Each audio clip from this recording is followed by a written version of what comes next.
Hey everybody, wanted to do another quick video. I mentioned it in the the Colt 22 video, or actually maybe even the Smith & Wesson video, that I picked up a couple of 22s about a month ago. And this is the second one.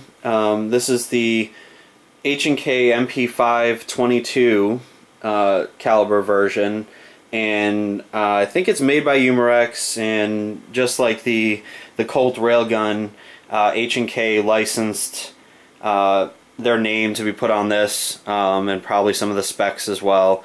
I think there's another version of this out there, and I can't remember who makes it. I think it's GSG, something like that, GSG5. The models I think are pretty similar, the GSG versus the H&K, except for obviously H&K has their name stamped all over it. The controls down here for safe and fire are actually more like the MP5 version. I think the GSG version has different markings for safe and fire. They're not as authentic, I guess I could say that. Probably upset some people that have that model. Up at the top it says licensed trademark of Heckler & Koch Inc. H&K MP5. The sights are adjustable. I think this is for height.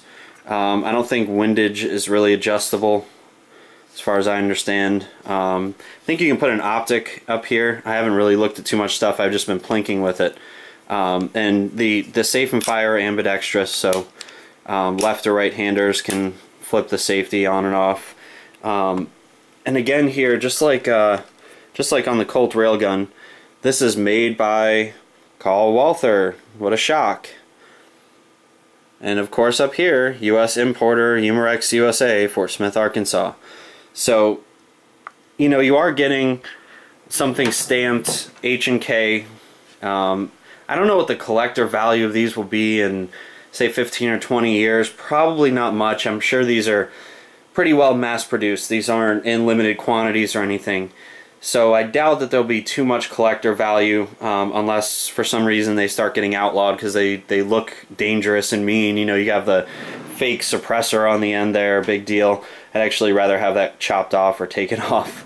I'm not a big fan of the fake, you know, devices and things on some of these guns. Yeah, it looks kind of cool, but it just adds weight to the end, really. And for me, I'd rather just have a normal barrel and have that threaded just in case I wanted to add a real suppressor.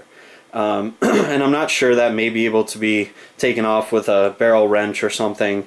I may look into that. I'm not really bothered by it. Again, this is another just fun plinking gun. You know, I don't really care to customize it that much personally. It's just for fun.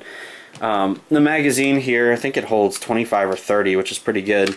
The magazine's well made. I've heard from some of the GSG people, some of the videos I've seen, that their magazines aren't as well made. This is pretty solid, actually. It's actually a Walther magazine. You'll see it right there at the bottom. So it's a well-made magazine. And let's see, what are the other differences? I think here the collapsible stock, I think on the GSG version some people are saying that it's all plastic. This feels like plastic, but I think a lot of it is metal up here, and it does wiggle a little bit. So you can replace these, I think, with a standard H&K MP5 fixed stock, which is what I'd rather have personally. And the magazine release, you can either release it here with that toggle, or you can actually just press the button and release it. So the standard things, everybody loves to do this, and I'm not immune to it either. I'm going to collapse the stock. The action, this has a hammer down. The action is just like an MP5, so everything you see in the movies, and you shouldn't do this too much because it's rimfire, but you know, you can just slap it down. I can't grab it with my other hand, but it has a standard action there. Lock it up, locks the chamber open, then you can just slap it back down. You shouldn't really do that too much. I think they make some buffer extensions in here for this, so there's a little buffer there, so if you do like slapping this down a lot, you can replace it so it won't damage any of the internals. I don't think it will in general, but if you do that a whole bunch without rounds or magazine in there with rounds in it, you could have some issues, but it's a lot of fun to shoot with, I can say that much. I've taken it out, probably put a good, I don't know, maybe 400 rounds through it at 22, and it's accurate, and I haven't had any feeding issues, jams, failure to eject. There haven't been any issues with this one at all, and you can empty that magazine pretty fast. It's a lot of fun. And again, it's just for plinking. I'm not going to put an optic on it or anything like that. It's just, you know, just for the fun of shooting. And it's kind of fun to have the same weight and same feel of an MP5. So, hope you enjoyed the review. Let me know if you have any questions.